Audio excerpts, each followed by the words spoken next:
Desde la infancia, hemos sido condicionados al envejecimiento del envejecimiento. Está pintado como un declive lento e inevitable, un desvanecimiento gradual de belleza, relevancia y oportunidad.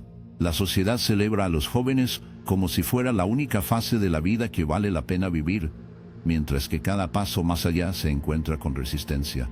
Las arrugas se tratan como fallas para borrarse, el cabello gris como algo para estar oculto, y los cumpleaños después de cierta edad vienen con un tono de temor en lugar de celebración. ¿Pero por qué? ¿Por qué vemos el envejecimiento como una pérdida en lugar de una evolución? Carl Jung vio las cosas de manera diferente. Él creía que la segunda mitad de la vida no era un descenso, sino un renacimiento, un cambio necesario de las actividades externas a la realización interna. Pero el mundo en el que vivimos no nutre esta transformación. En cambio, nos llena de miedo al tiempo mismo, convenciéndonos de que cada año que pasa nos quita algo. Corremos contra el reloj, aferrándonos desesperadamente a los jóvenes, sin ver que el verdadero cumplimiento no se encuentra en resistir el tiempo, sino en abrazar sus dones. Nuestra obsesión con la juventud no es solo una tendencia cultural, es una creencia profundamente arraigada que da forma a todos los aspectos de la vida moderna. Mire los medios de comunicación, movimientos, televisión y anuncios. Todos presionan el mismo mensaje: los jóvenes son dinámicos, atractivos, llenos de potencial, mientras que los antiguos son personajes de fondo, reliquias de una época pasada, tal vez, pero ya no relevantes. En los lugares de trabajo, las personas de mayores de cierta edad a menudo se pasan por alto sus décadas de experiencia devaluadas a favor de un nuevo talento. Vivimos en un mundo donde el envejecimiento no solo se teme, se le niega activamente. Los productos anti-envejecimiento prometen retroceder el reloj. Los procedimientos cosméticos borran cualquier signo visible de tiempo, y las personas se sienten presionadas para mantener una ilusión de jóvenes más allá de su curso natural. Pero, ¿qué se pierde en este desesperado intento de desafiar el envejecimiento? Jung argumentó que al resistir el proceso de envejecer, nos neguemos a nosotros mismos, lo que hace que la vida sea significativa crecimiento, transformación, y la profunda autoconciencia que solo viene con el tiempo. Hay una ironía en la forma en que la sociedad teme el envejecimiento mientras perseguimos la juventud eterna. Pasamos por alto lo que realmente estamos buscando satisfacción. En la primera mitad de la vida, estamos impulsados por la ambición, por la búsqueda del éxito, la validación y los logros externos. Pero, ¿qué sucede cuando alcanzamos esos objetivos y todavía sentimos un vacío por dentro? Jung creía que la segunda mitad de la vida era donde nuestro verdadero propósito comenzó a surgir. Un cambio de la existencia de la juventud impulsada por el ego a una forma de ser más profunda y auténtica. Sin embargo, en lugar de dar la bienvenida a esta transformación, muchos se resisten, sintiéndose perdidas cuando las ambiciones que una vez las definieron ya no tienen el mismo significado. Es por eso que el miedo al envejecimiento es tan poderoso. No es solo un miedo al declive físico, sino al miedo a enfrentar lo que se encuentra más allá de los marcadores superficiales del éxito. Si los jóvenes se trata de construir una identidad, entonces el envejecimiento se trata de descubrir la verdad debajo de ella. Pero, ¿qué pasa si todo lo que nos han enseñado sobre el envejecimiento es incorrecto? ¿Qué pasa si, en lugar de ser una disminución, en realidad es una ascensión?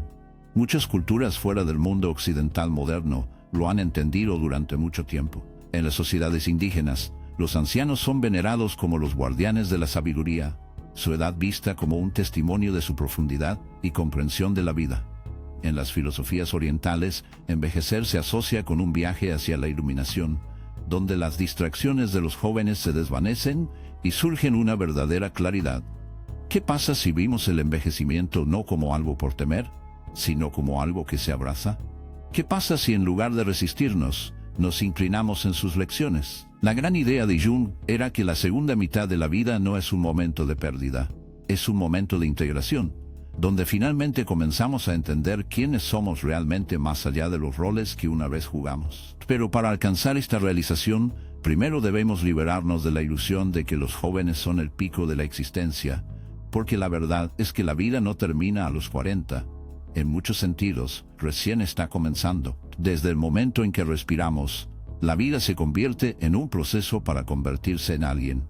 Como niños, absorbemos las expectativas de nuestras familias, nuestras escuelas y nuestras culturas, que nos configuramos para adaptarse al mundo que nos rodea.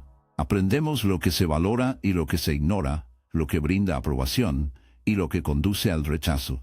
Poco a poco, construimos una identidad, un yo que presentamos al mundo, cuidadosamente elaborado para asegurar el amor, el reconocimiento y el éxito. Este es el nacimiento del ego, la estructura psicológica que define nuestro lugar en la sociedad.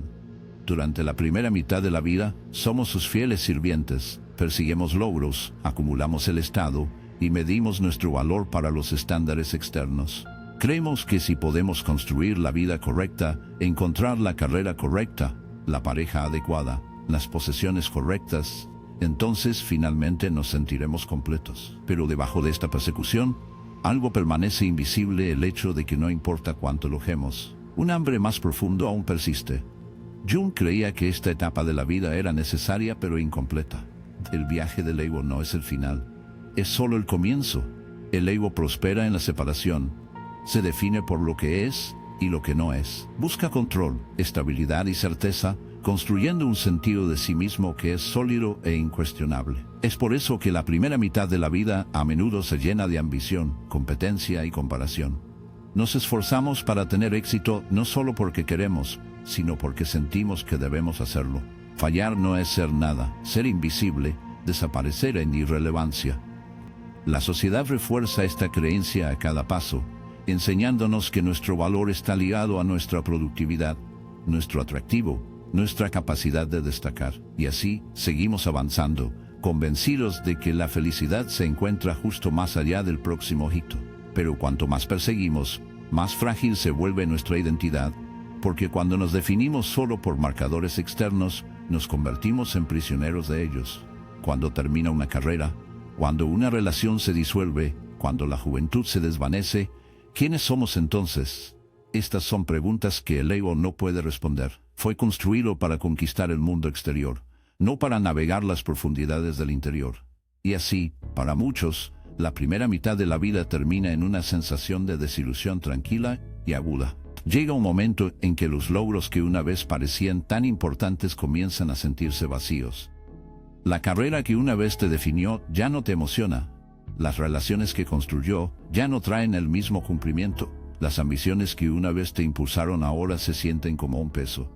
Este momento es aterrador porque sacude la base de quien creías que eras. Jung entendió que esta crisis no fue un fracaso, fue una iniciación. Era la forma del alma de llamarnos a algo más profundo, algo más allá de la identidad a nivel de superficie que habíamos pasado años construyendo. Pero muchos se resisten a esta llamada. Doblan los viejos patrones, persiguiendo nuevos objetivos en un intento de reavivar la emoción de la juventud. Buscan distracciones, llenando el vacío con más trabajo, más posesiones, placeres más fugaces. Cualquier cosa para evitar enfrentar la verdad más profunda de que el viaje del ego nunca debió durar para siempre. Hay otro camino esperando, pero requiere el coraje para dejar de lado todo lo que una vez creí que nos definió. Si la primera mitad de la vida se trata de construir una identidad, la segunda mitad se trata de disolverla. Jung llamó a este proceso individualización, el cambio de vivir para el ego a vivir del yo. Pero para llegar a esta etapa, primero debemos reconocer las limitaciones del mundo que pasamos tanto tiempo construyendo. El problema no es que la ambición, el éxito y los logros externos no tengan sentido. Son una parte esencial de nuestro crecimiento. Pero no son suficientes, nunca fueron destinados a ser el destino, solo la preparación. Cuando llegamos a la mediana edad, nos paramos en una encrucijada. Podemos continuar aferrados a una identidad que ya no se ajusta, o podemos entrar en lo desconocido, adoptando una existencia más profunda y auténtica. La mayoría de la gente teme esta transición porque se siente como una pérdida. Pero, ¿qué pasa si no es una pérdida en absoluto? ¿Qué pasa si es el comienzo de algo mayor? El viaje del ego es necesario, pero es solo cuando lo trascendemos que la vida realmente comienza. Un día, te despiertas y te das cuenta de que todo lo que construiste, todo lo que trabajaba, ya no siente lo mismo. La carrera que una vez te dio un propósito, ahora se siente vacía. Las relaciones en las que confías ya no traen la misma conexión. Las ambiciones que una vez te impulsaron ahora parecen irrelevantes. Es una sensación que se arrastra lentamente, a veces disfrazada como aburrimiento, a veces como inquietud, a veces como un sentido inquebrantable de que falta algo. Esto es lo que el mundo llama una crisis de mediana edad, pero Carl Jung lo vio de manera diferente. Para él, esto no fue un colapso, fue un gran avance, un momento de cálculo cuando el alma finalmente exige ser escuchado. Durante años, perseguimos a la sociedad Dream para nosotros éxito, estabilidad, reconocimiento. Construimos una vida que se ve bien desde el exterior, pero en algún momento, una parte más profunda de nosotros comienza a agitarse. Las máscaras que hemos usado comienzan a agrietarse, revelando algo debajo de ellas, algo real, algo incumplido. Y es entonces cuando todo cambia. El problema con la crisis de la mediana edad no es que suceda, es que la mayoría de la gente no lo entiende.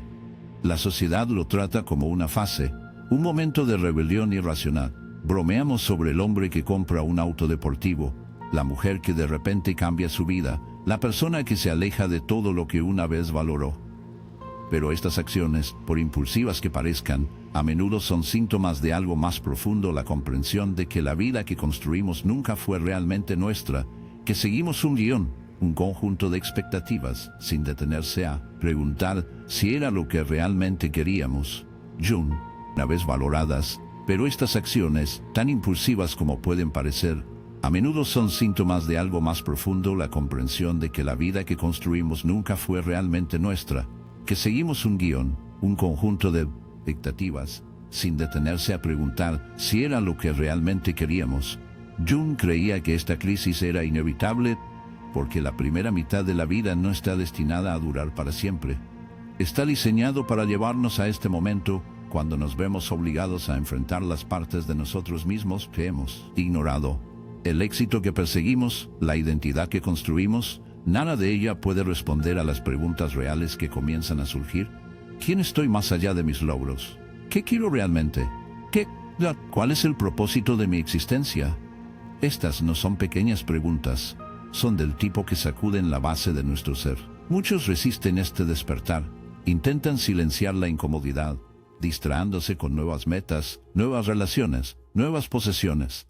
Pero la verdad es que ningún cambio externo puede resolver una crisis interna. La verdadera transformación debe ocurrir dentro.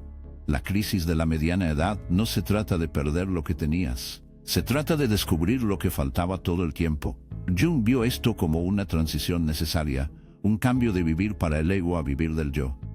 El ego, que nos definió en la primera mitad de la vida, comienza a perder su control. La necesidad de aprobación, de validación externa, de esfuerzo constante comienza a desvanecerse y, en su lugar, surge algo nuevo, un anhelo de profundidad, de significado, de autenticidad. Pero esta transición no es fácil. Requiere una confrontación con todo lo que alguna vez creíamos sobre nosotros mismos. Nos obliga a dejar de lado las ilusiones que una vez nos trajeron consuelo, y para muchos, esto puede parecer una especie de muerte, la muerte de la persona que pensaron que eran. Pero, ¿qué pasa si esta muerte no es un final sino un comienzo? ¿Qué pasa si la crisis de la mediana edad no es una crisis en absoluto, sino una iniciación en algo mayor? Jung creía que este momento, por doloroso como sea posible, es una puerta, un pasaje hacia una existencia más profunda y auténtica. Es una invitación para dejar de vivir de acuerdo con los viejos patrones y comenzar a escuchar el llamado del alma. Las personas que adoptan esta transición, en lugar de resistirla, a menudo surgen transformadas, encuentran nuevas pasiones, nuevas formas de ser, nuevos entendimientos de sí mismas. Dejaron ir lo que ya no les sirve, no por imprudencia, sino por necesidad. Debido a que la verdad es que la vida no está destinada a ser vivida en el piloto automático, y el despertar de la mediana edad no está aquí para destruirte, está aquí para despertarte. Llega un momento en la vida en que las cosas que una vez nos definieron ya no se sienten suficientes. La carrera que construimos, los logros que seguimos, la imagen que creamos cuidadosamente, todos comienzan a perder su significado. Lo que una vez se sintió sólido, ahora parece frágil. Lo que una vez nos dio un propósito, ahora se siente vacío.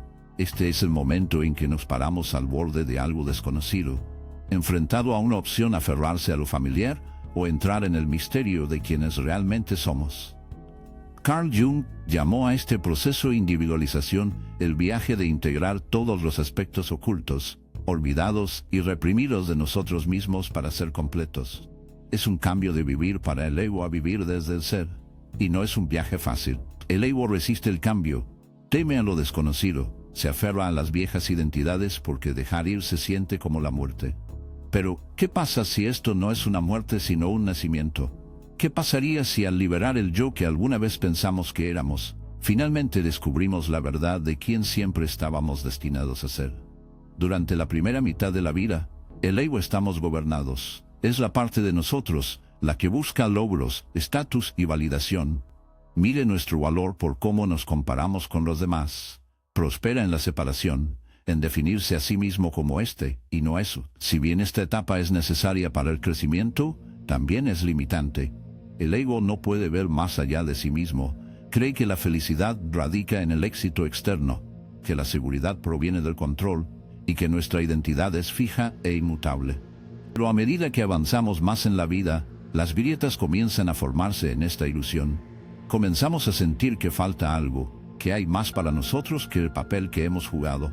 Jung creía que esta realización marca el comienzo de la verdadera transformación, porque crecer más allá del ego es entrar en la inmensidad del yo, el núcleo más profundo, más sabio y más auténtico de nuestro ser. Sin embargo, este cambio requiere algo difícil: la voluntad de dejar ir quien pensamos que éramos. Dejar ir es aterrador. Se siente como entrar en un vacío, dejando atrás todo lo familiar sin saber qué viene después. Es por eso que tantos se resisten a la individualización. Se aferran a sus identidades pasadas, incluso cuando ya no las sirven. Se aferran a las viejas ambiciones, incluso cuando ya no traen alegría. Continúan desempeñando roles que ya no encajan, temerosos de lo que podría suceder si dejan caer la máscara. Pero la verdad es que lo que tememos perder a menudo es lo que nunca fue real para empezar. Se construye la identidad del ego. Es una colección de creencias, expectativas y condicionamiento. El yo, por otro lado, es algo más profundo. No está construido, se descubre, y la única forma de encontrarlo es quitar todo lo que no es realmente nuestro. Es por eso que Jung vio la individualización como una especie de renacimiento. Es un regreso a la integridad, una integración de todas las partes de nosotros mismos que una vez rechazamos. No se trata de convertirse en alguien nuevo, sino de finalmente convertirnos en nosotros mismos. Pero, ¿cómo comenzamos este proceso? ¿Cómo nos movemos del ego a uno mismo? El primer paso es la conciencia, la capacidad de reconocer cuando actuamos desde el ego en lugar de la autenticidad. El ego busca aprobación, el yo busca la verdad, el ego teme cambiar, el yo abraza el crecimiento, el ego se aferra a la certeza, el yo se mueve hacia lo desconocido. Cada vez que elegimos la profundidad sobre la superficialidad, la presencia sobre la distracción y el cumplimiento interno sobre la validación externa, damos un paso hacia la individualización. Cuanto más caminemos por este camino, más la vida comienza a sentirse diferente. Hay una sensación de alineación, de claridad, de paz. Las cosas que alguna vez causaron sufrimiento pierden su poder sobre nosotros. La necesidad de demostrar, competir, impresionar a los desvanecidos. Lo que queda es algo real, algo completo. Este es el gran cambio del que habló Jung. No una pérdida, sino un retorno, un regreso a casa para el yo. Durante la mayoría de nuestras vidas, se nos enseña a presentar solo las mejores partes de nosotros mismos al mundo. Aprendemos qué rasgos aportan la aprobación y qué invitan al rechazo, qué emociones son aceptables y cuáles deben ser enterradas. Con el tiempo, construimos una persona, una versión cuidadosamente seleccionada de nosotros mismos que se ajusta a las expectativas de la sociedad. Pero detrás de esta máscara, algo más permanece oculto: todo lo que hemos negado, suprimido o negado a reconocer. Jung llamó a esto nuestra sombra, la parte de nosotros que contiene nuestros miedos, heridas, deseos y potencial sin explotar. Y aunque podemos tratar de evitarlo, la sombra no desaparece. Se detiene debajo de la superficie, influyendo en nuestros pensamientos, comportamientos y relaciones de una manera que no entendemos completamente. Pero en la mediana edad, algo cambia. Las estrategias que una vez mantuvieron la sombra a raya comienzan a romperse. Los viejos patrones resurgen, las emociones no resueltas exigen atención, y la autoimagen cuidadosamente construida comienza a descifrar. Este es el momento en que debemos tomar una decisión: continuar evitando lo que se encuentra dentro, o finalmente gire hacia adentro y enfrenta lo que hemos pasado toda la vida corriendo. El trabajo en la sombra no es cómodo. Requiere que confrontemos partes de nosotros mismos que preferiríamos ignorar, la ira que suprimimos, los temores que negamos, la vergüenza que llevamos, las heridas que nunca sanamos. Todo se eleva a la superficie, exigiendo ser visto. Y esto puede ser aterrador. La mayoría de las personas se resisten a este proceso, distraándose con el trabajo, las relaciones o las actividades externas, con la esperanza de silenciar la incomodidad. Pero no importa cuán lejos corramos, la sombra sigue. Aparece en momentos de ira irracional, en comportamientos de autosabotaje, en la forma en que proyectamos nuestros miedos en los demás. Es la razón por la cual los patrones se repiten. ¿Por qué ciertas heridas nunca parecen sanar? ¿Por qué el cumplimiento siempre se siente fuera de alcance? Jung creía que la única forma de avanzar era integrar la sombra, llevarla a la conciencia y aceptarla como parte de quienes somos. Porque la verdad es que lo que rechazamos no desaparece. Nos controla desde las profundidades, dando forma a nuestras vidas de una manera que no podemos ver. Pero, ¿cómo comenzamos este proceso? El primer paso es la conciencia. Debemos aprender a reconocer cuando la sombra está en funcionamiento, cuando reaccionamos fuertemente a algo, cuando una vieja herida resurge, cuando juzgamos a otros por rasgos que tememos secretamente en nosotros mismos. Estos momentos son invitaciones para verse más profundamente. ¿Qué es lo que estamos resistiendo? ¿Qué miedo se encuentra debajo de nuestra ira? ¿Qué verdad estamos evitando? El trabajo en la sombra requiere honestidad radical, la voluntad de sentarse con incomodidad, cuestionar nuestras propias narrativas, reconocer las partes de nosotros mismos que deseamos que no estuvieran allí. Y aunque esto puede parecer abrumador, también es liberador. Porque a medida que traemos luz a la sombra, sucede algo increíble: reclamamos la energía que una vez gastamos suprimiéndola. Dejamos de ser controlados por miedos inconscientes. Nos liberamos de los ciclos repetidos. Ganamos una nueva profundidad de autoconciencia, un nuevo sentido de integridad. Este es el regalo oculto de la mediana edad, la oportunidad de finalmente enfrentar lo que hemos ignorado durante mucho tiempo. Y al hacerlo, en su totalidad, la sombra no es solo un lugar de heridas, también es una fuente de poder, creatividad y autenticidad. Las partes de nosotros, una vez rechazamos, sostienen la clave de nuestra mayor transformación. Jung creía que el verdadero crecimiento no era de volverse perfecto, sino de volverse completo. Y eso significa abrazar no solo la luz, sino también la oscuridad dentro de nosotros. La mediana edad no es solo una crisis, es un cálculo, un llamado para integrarse completamente. Aquellos que tienen el coraje de hacer este trabajo encuentran algo que nunca esperaban: una libertad que nunca habían conocido, una profundidad de existencia que nunca han tocado, y una versión de sí mismos que es más real de lo que jamás imaginaron. A los 40 años, un cambio sutil pero profundo comienza a tener lugar dentro de nosotros. Para la primera mitad de la vida, estamos impulsados por una sed insaciable de éxito, reconocimiento y validación. La búsqueda de más nunca parece ser suficiente, como si estuviéramos tratando desesperadamente de llenar un vacío interior con logros externos. Pero a medida que pasa el tiempo, algo comienza a cambiar. El éxito, que una vez pareció ser el objetivo final, ahora comienza a sentirse vacío. Cuando Carl Jung habla de la importancia de dejar ir, no solo se refiere a liberar posesiones materiales, sino a renunciar a la necesidad constante de aprobación externa y deseos impulsados por el ego. Esta fase de la vida provoca una pregunta fundamental: ¿qué importa realmente? La respuesta ya no proviene del mundo exterior, emerge desde adentro. Dejar de lado la búsqueda implacable de logros externos y girar hacia adentro permite una transformación profunda.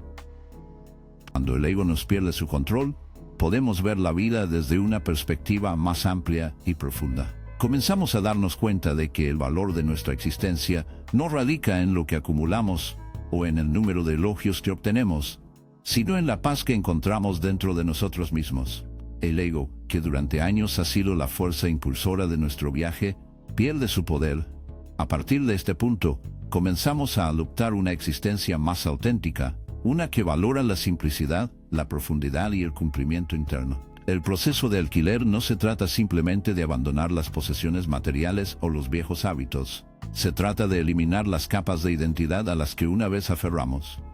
Las máscaras que usamos para encajar, los roles que jugamos para ganar reconocimiento, y los deseos que perseguimos para llenar el vacío son parte de la ilusión del ego. A medida que los liberamos, ya no estamos definidos por los estándares del mundo externo. En cambio, descubrimos un sentido de propósito y significado más profundo que está libre de las limitaciones de validación externa. Jung creía que el verdadero cumplimiento comienza cuando dejamos de buscar la aprobación de los demás y comenzamos a escuchar la sabiduría de nuestra propia alma. Es en este espacio de dejar ir que nos abriéramos a experimentar la vida en su forma cruda y sin filtrar. Sin la constante necesidad de demostrarnos a nosotros mismos, finalmente podemos experimentar la verdadera riqueza de la vida. Esto, según Jung, es donde se encuentra la verdadera libertad al liberar las ilusiones a las que una vez nos mantuvimos con fuerza y permitirnos estar completamente presentes en el momento. A medida que avanzamos a través de las etapas de la vida, se vuelve demasiado fácil olvidar la ligereza y la maravilla de la infancia.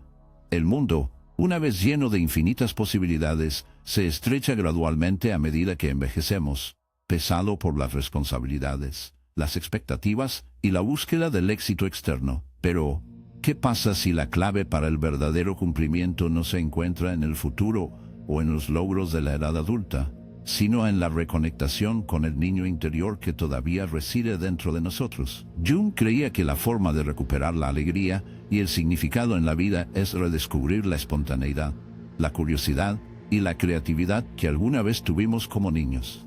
En nuestros primeros años, nos acercamos a la vida con una sensación de asombro y asombro. Cada momento se siente nuevo y emocionante, y estamos profundamente conectados con el presente, sin alza por los miedos y las dudas que vienen con la edad. Soñamos libremente, jugamos sin inhibición y abrazamos el mundo con los brazos abiertos.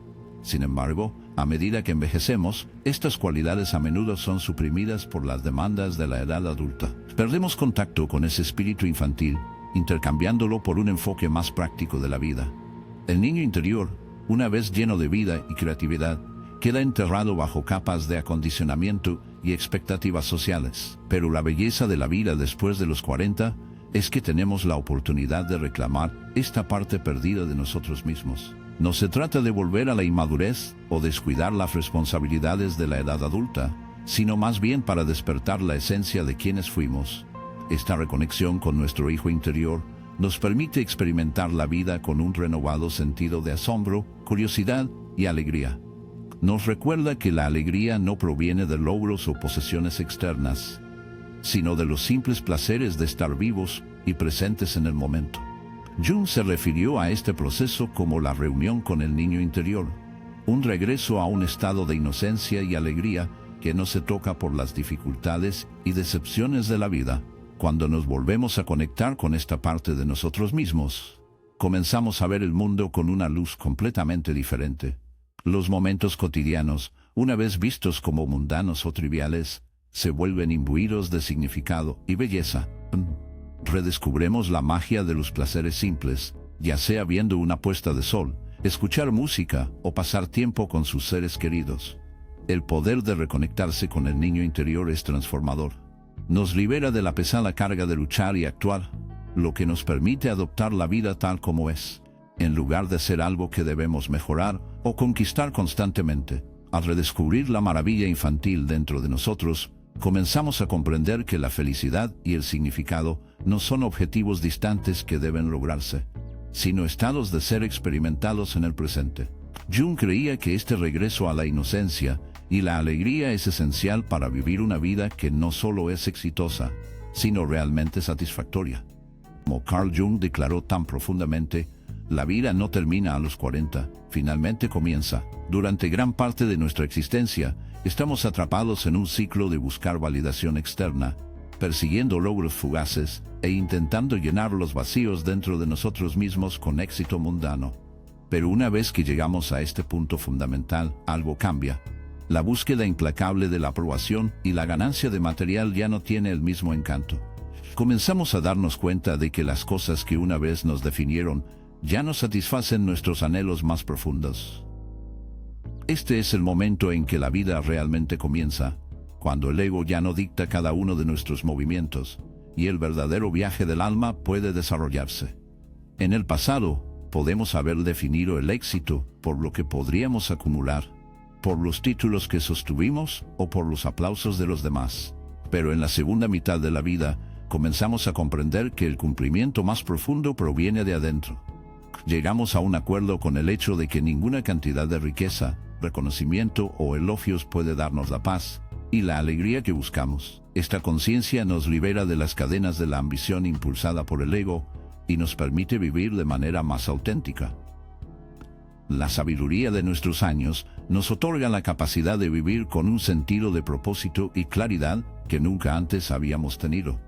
El concepto de individualización de Jung, el proceso de integrar todos los aspectos de nuestro ser para convertirnos en nuestro verdadero ser, alcanza su expresión más profunda después de 40. Este viaje no se trata de lograr más, sino de volverse más en sintonía con nuestros deseos más profundos, más alineados con nuestro verdadero propósito y más conectado con el mundo que nos rodea. La vida después de 40 ofrece una oportunidad única para entrar en la plenitud de quienes somos, libres de la presión para ajustarse a las expectativas sociales. Es un momento para arrojar las identidades y roles que ya no nos sirven y adoptan un nuevo sentido de libertad.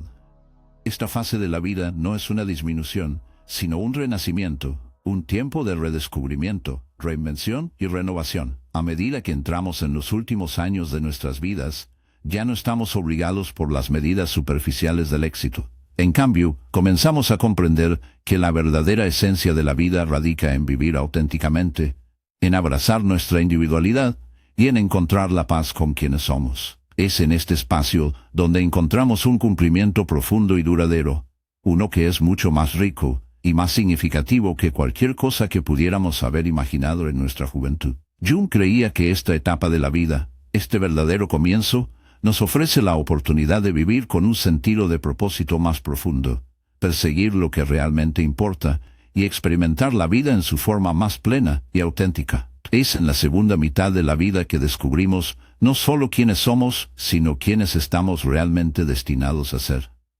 Este es el capítulo más satisfactorio de todos, y comienza en el momento en que dejamos de perseguir y comenzamos a vivir.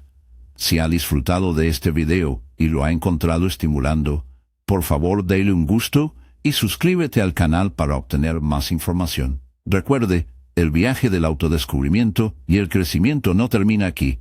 Continúa todos los días, y compartimos nuevos videos todos los días para guiarlo en ese camino. Gracias por mirar y te veré mañana.